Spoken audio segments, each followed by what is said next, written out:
trend of climate risk pyramid. Pakistan spearheaded robust climate diplomacy at COP27 climate summit in Egypt, demanding establishment of fund to help countries recover from damage caused by climate disasters. After incessant negotiations, countries adopted a final agreement at COP27 climate summit that sets up a compensation fund to help poor countries being battered by climate disasters. Prime Minister Shahbaz Sharif welcomed the development as first pivotal step towards the goal of climate justice and termed the development as manifestation of excellent climate diplomacy. Minister for Information and Broadcasting Maryam Aurangzeb emphasized that international acceptance of demand for climate justice is a diplomatic success of Pakistan. Prime Minister Shahbaz Sharif turned climate change and the devastation wreaked by floods in Pakistan into a global agenda, and Pakistan's stance played a decisive role in international consensus on that matter. The adoption of Loss and Damage Fund is a big win for poorer nations which have long called for financial compensation because they are often the victims of climate change, such as worsened floods,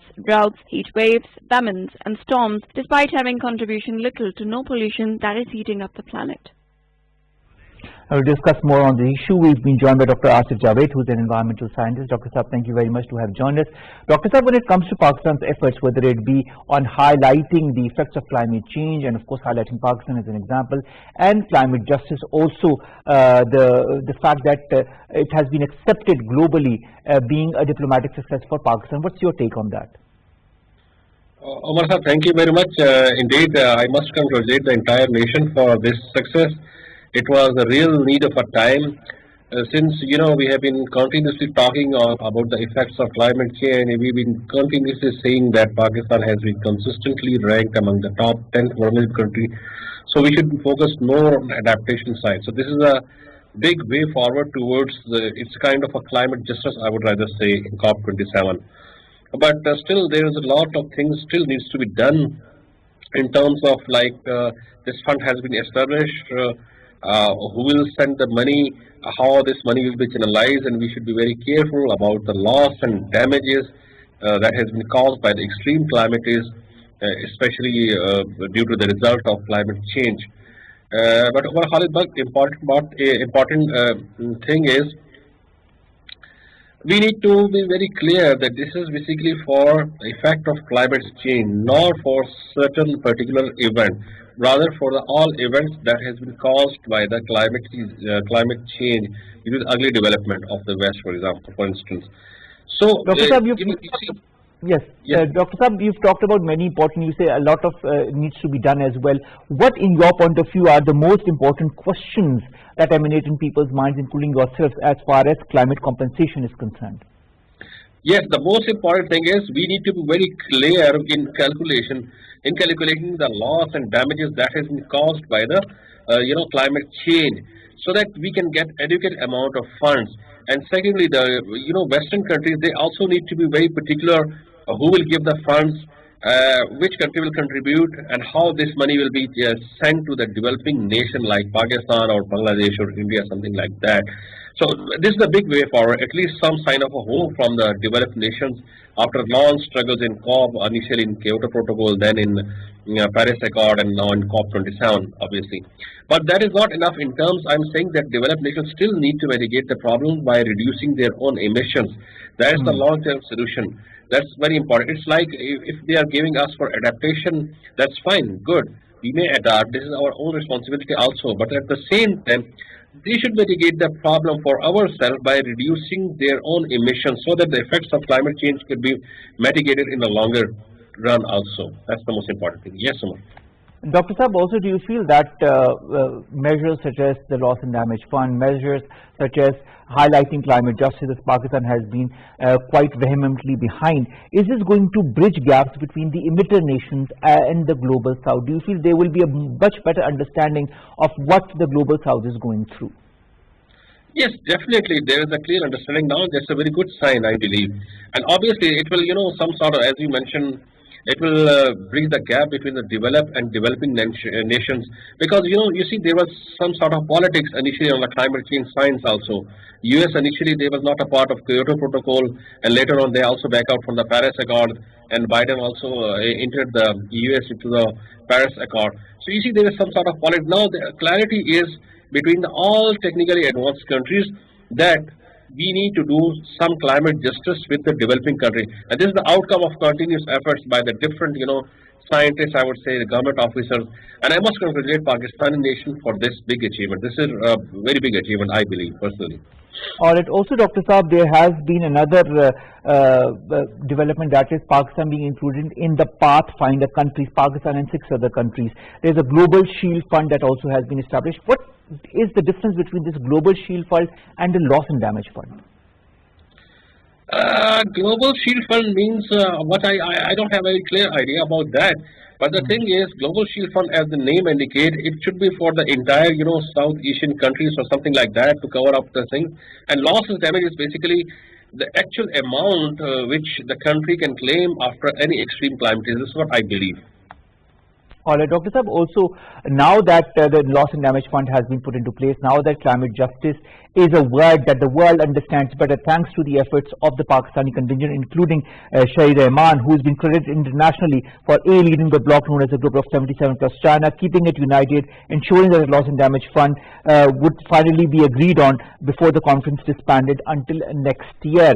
Do you feel Pakistan can leverage international climate financing to attract investment in climate change initiatives, whether it be in Pakistan or in other countries that are affected by climate change? Definitely, it's with a path for these type of initiatives, like for example, and obviously it's not only the efforts of government, it's the efforts of scientists, it's the efforts of media, it's the efforts of all, rather I would say the Secretary General of United Nations, who took keen interest in all those things. Obviously, so it will encourage the scientists, the research scholars, the government officials to focus more on the climate issue, establishment of green funds, things like that locally, so that the students or scholars can initiate some projects on that and can give a very good environment-friendly solution. Because, but since from the very beginning, I am saying that we have to tackle the problem of climate change scientifically, not by the political or something like political will is required, but again and again. This is the efforts of all those stakeholders, and thanks God that at least now the nomenclature has been changed from the aid or waiving off IMF loan, something like that, to the compensation. Now the world have realized the compensation word, and they have now compensated somehow, I would say rather, but still more efforts are needed. Now, you talked about Antonio Guterres, who is the United Nations Secretary General. I'd like to also quote what the Information Minister said. She said that the UN Secretary General's efforts in this regard make him the benefactor of developing countries. Whether we quite appreciate the fact that he was in Pakistan to witness firsthand as to what happened as far as the effects of the climate change are concerned. This said, there are a lot of issues that concern and that are in the minds of people as to how countries like Pakistan should move forward. You talked about scientific methodologies. What, in your point of view, should be the scientific methodologies to counter climate change? Yes, obviously. I mean, like, for example, money doesn't only, we have to be very clear. We have to adapt ourselves. For example, in terms of flood, we have to clearly make the policies, and by using some science, using some research work. For instance, we would not allow the buildings on the floodplain. This is very common phenomenon.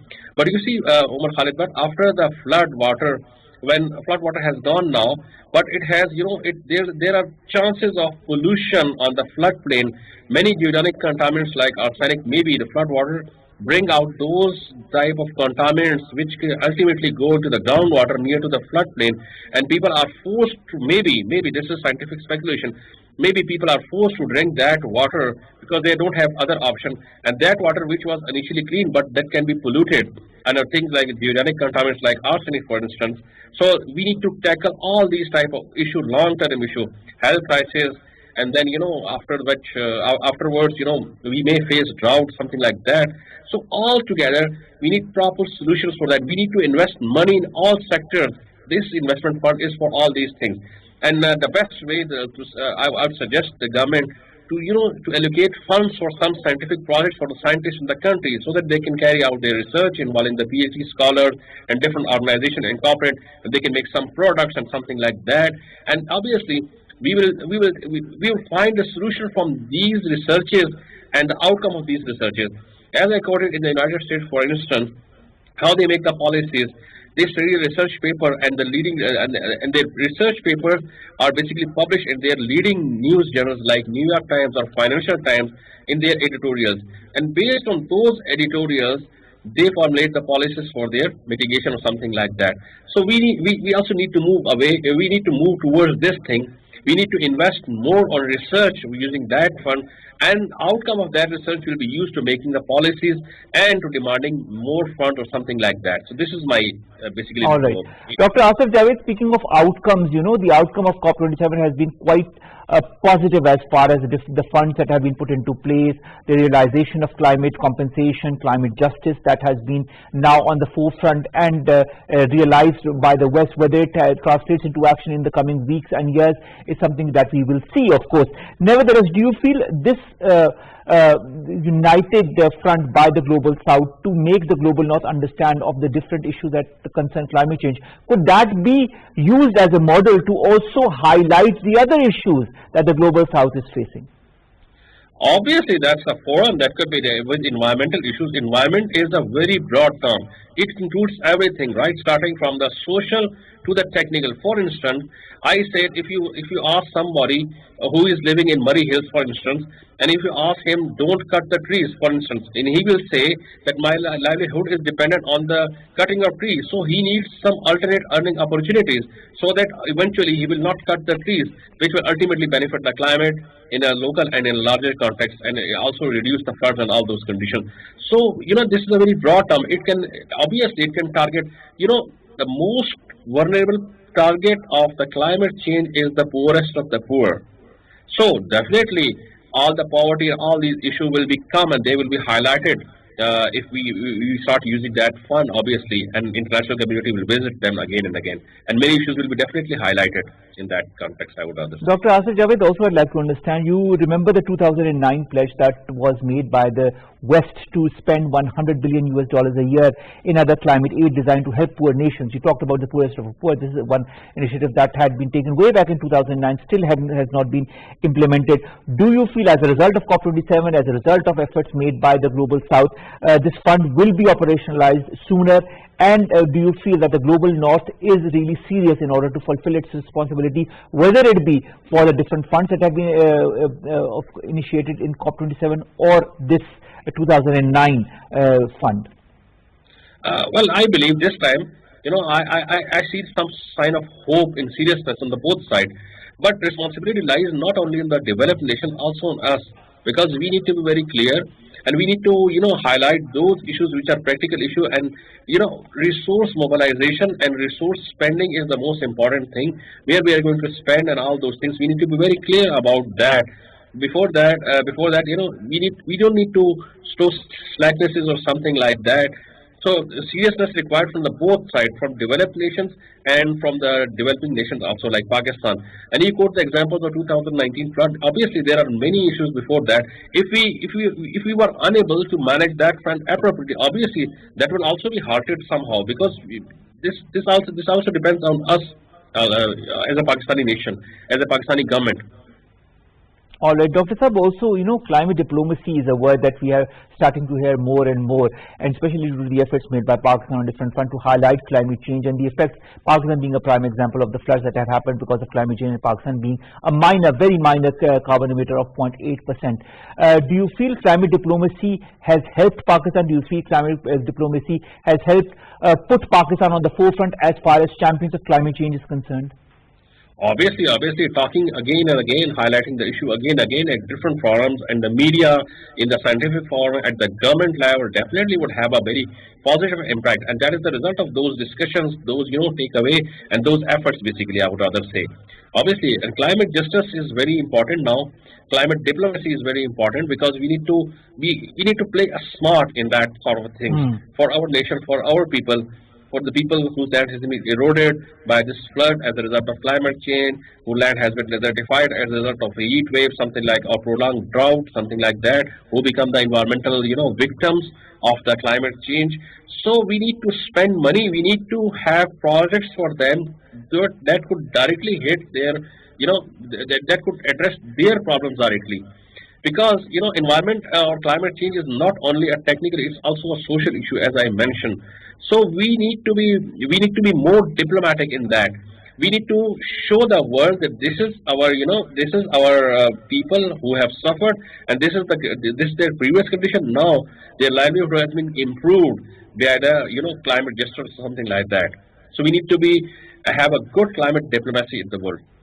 All right, and of course, Pakistan's efforts need to be highlighted as much as possible, because this current government, whether it be Shahid Rahman Sahiba, whether it be our foreign minister, whether it be our prime minister, have really highlighted Pakistan as far as the champion of climate change is concerned. Of course, Pakistan has been affected by climate change because of these devastating floods, and that have been a result of climate change. Thank you very much. Pakistan has a lead role, I would say. Yeah.